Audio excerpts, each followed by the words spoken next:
Hello everyone. आज की video में हम इंजरी के टाइप्स साथ ही उसके इंडिकेटेड होम्योपैथिक मेडिसिन्स के बारे में जानेंगे। Before starting with main topic, important terms को समझते हैं जैसे कि wound, trauma, injury. They are moreover similar like words. First one is wound, यानी कोई भी लिविंग बॉडी के टिश्यू में कंटिन्यूटी ब्रेक होती है, उसे हम वुंड कहेंगे। Second one is trauma, insult to living tissue, यानी सिर्फ फिजिकल बॉडी और टिश्यू को ही नहीं पर इमोशनल और मेंटल हार्म को भी हम ट्रॉमा में इंक्लूड करेंगे। Let's understand word injury. Injury means illegal harm. कोई भी पर्सन को, चाहे उसकी बॉडी या माइंड, इवन रेपुटेशन और प्रॉपर्टी, उसको भी हम इंजरी कहेंगे। कोई टॉर्चरस एक्टिविटी यानी कोई फोर्सफुल या हार्मफुल एक्टिविटी, उसे भी हम इंजरी कहेंगे। अब हम देखेंगे टाइप्स ऑफ इंजरी। मैंने यहाँ पे इंजरी के टाइप्स को पॉजिटिव फैक्टर्स यानी किन कारणों से हुए हैं उन पर डिफ्रेंशिएट किया है। First one is mechanical injury. It includes blunt force, यानी कोई रफ या हार्ड ऑब्जेक्ट से इंजरी होती है। नेक्स्ट इज शार्प फोर्स, यानी कोई शार्प बॉर्डर वाली चीज़ों से, कोई नुकीली चीज़ों से चोट लगती है। थर्ड इज फायर आर्म, यानी कोई बुलेट से इंजरी होती हो। अब थर्मल इंजरीज, कोई हॉट या कोल्ड ऑब्जेक्ट से इंजरी होती हो, उसमें burns, scar, even due to cold, frostbite, उसमें वो इंक्लूड होती है। ब्रूइश और कंट्यूशन, ये इंजरीज ब्लंट ऑब्जेक्ट से होती है जिनमें एक्सटर्नली स्किन इंटैक्ट रहती है पर इंटरनली स्मॉल ब्लड वेसल्स का रप्चर हो जाता है।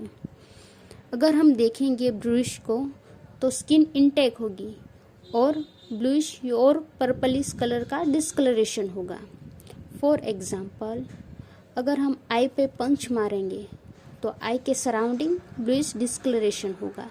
वैसी इंजरी को हम ब्रूइश और कंट्यूशन कहेंगे।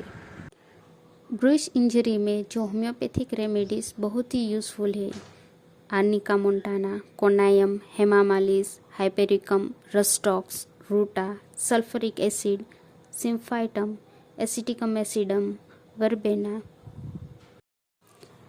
लेसिरेशन, इंजरीज जो ब्लंट फोर्स से होती है, जिनमें स्किन स्प्लिट या रप्चर हो जाती है और बहुत ही गहरी चोट लगती है और ब्लीडिंग स्टार्ट हो जाती है। एग्जाम्पल, स्टेयर से गिरना, कोई रोड एक्सीडेंट।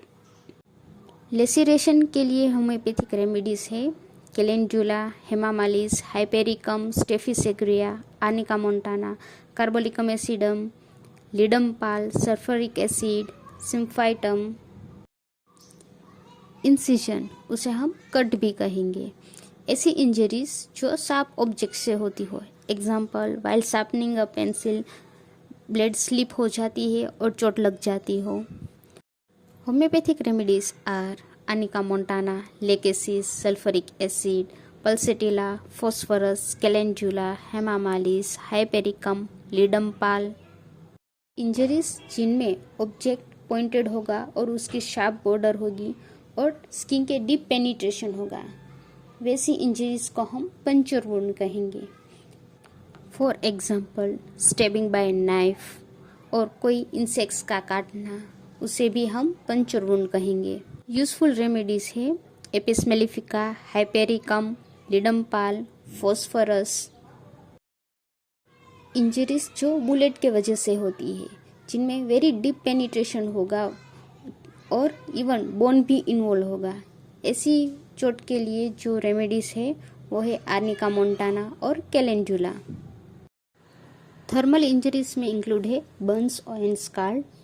बर्न्स जो ड्राई हीट के एक्सपोजर से होती है, एग्जांपल स्टव के फ्लेम से जो हाथ जल जाता है। स्काल्ड जो वेट हीट के एक्सपोजर से होती है, एग्जांपल गर्म पानी हाथ में गिरना। Causticum, cantharis, arsenic alb, hepar sulph, kali bichromicum, urtica urens, calendula. Burns और स्काल्ड में हीलिंग जल्दी से नहीं हो रही हो, उसमें carbolicum acidum, causticum remedies useful है। इंजरी जिनमें कार्टिलेज या बोन टूट गया हो उसे हम फ्रैक्चर कहेंगे। रेमेडीज़ जो फ्रैक्चर को जल्दी हीलिंग करेंगी, जल्दी से यूनियन करने में हेल्प करेगी, वो है calcarea phos, calendula, iodum, magnum, mezereum, phosphoric acid, ruta, silicea, symphytum, thyroidinum. I hope this video will be useful for you. Do not forget to subscribe and press the bell icon.